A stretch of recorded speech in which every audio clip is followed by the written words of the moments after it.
Hello everyone and welcome back to one of our cybersecurity videos. My name is Mina and today we are going to talk about a tool called Hydra, which is simple explanation or description. Hydra is a parallelized network logging cracker. It can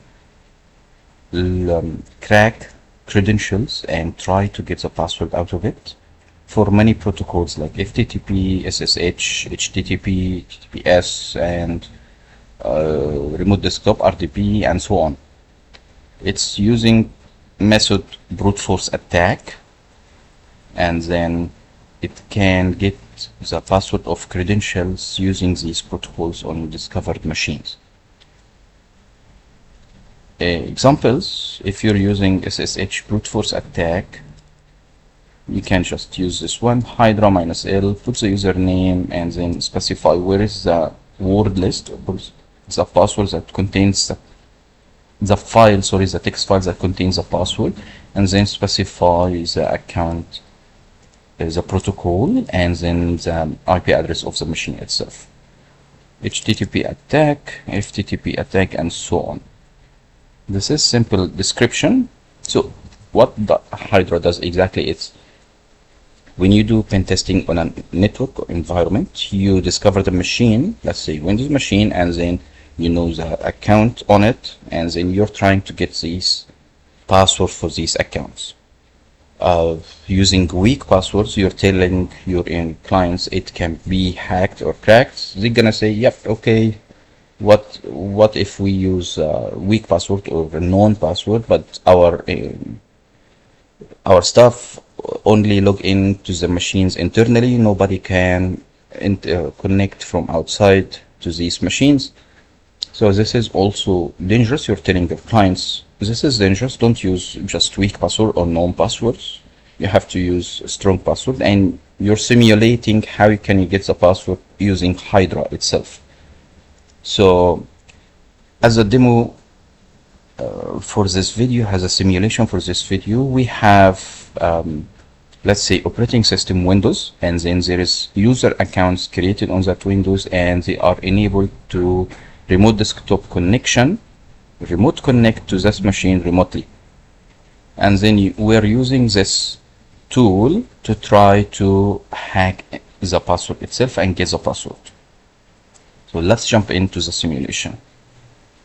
So for our environment, I have a virtual machine which is Windows here, and then I'm going to create an account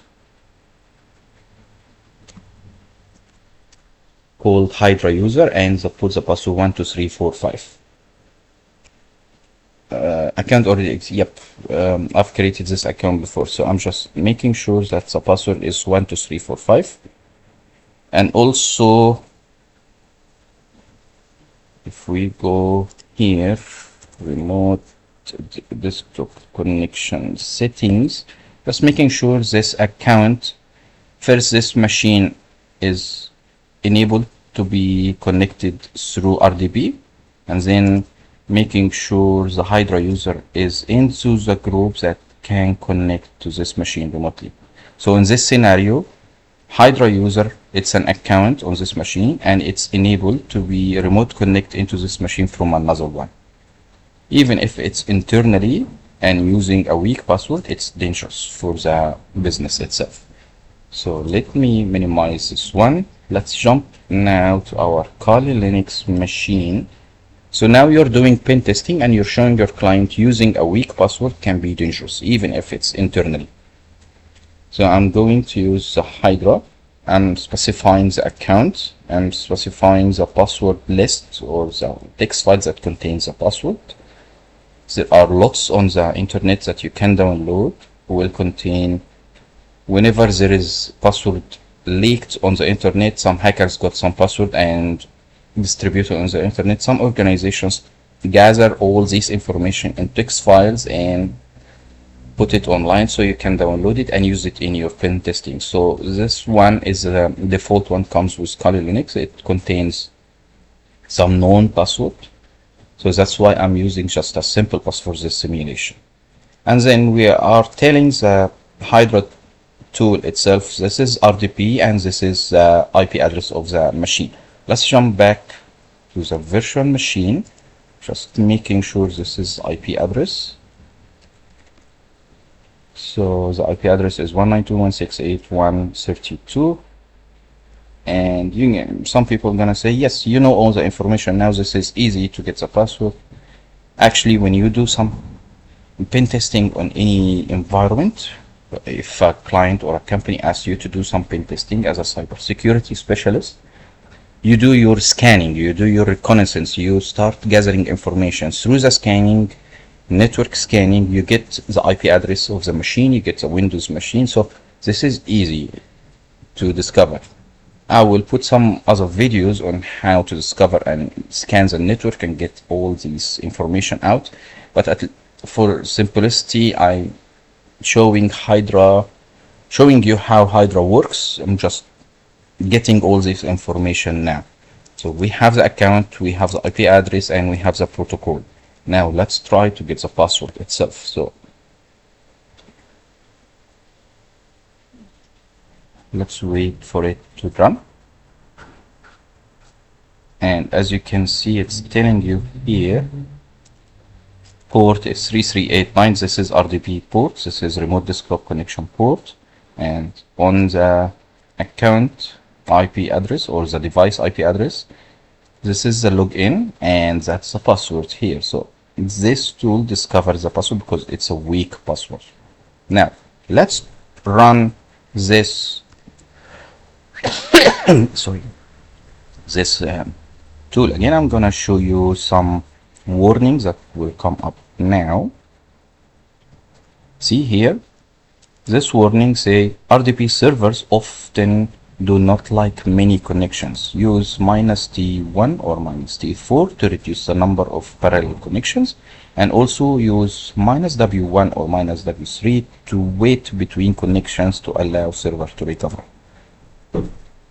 Because this is a simple simulation, I'm just showing you the simple example on how to use Hydra. But when you do pen testing on an environment, you will use the extra parameters to make sure that the machines or the firewall do not detect that you're trying to attack them. You're showing the clients that we can get the password, but if you want to be a little bit smarter, a little bit effective, use other parameters to deceive or trick the firewalls and the machines in your environment that you're a normal computer, you're not an attacker, you're not a hacker. You're just simulating to the client, say, yes, I can get the password. Using these parameters will also trick the firewalls or the all security system that if you put some seconds or some time between attacks, this security system may not detect that you're trying to attack the network itself. And hackers will use this to get into your system without being tracked or without being detected. But anyway, at least for simplicity, I know now the password, and using weak password is not safe, it's not recommended, even if it's an internal network. This tool just showed you now can get the password itself in very few seconds. If it's a medium password or strong password, it may not get it in time, or it will take long time to get it. If it's a very hard password, most probably you will not be able to get the password itself. Thank you for watching, and wait for other videos.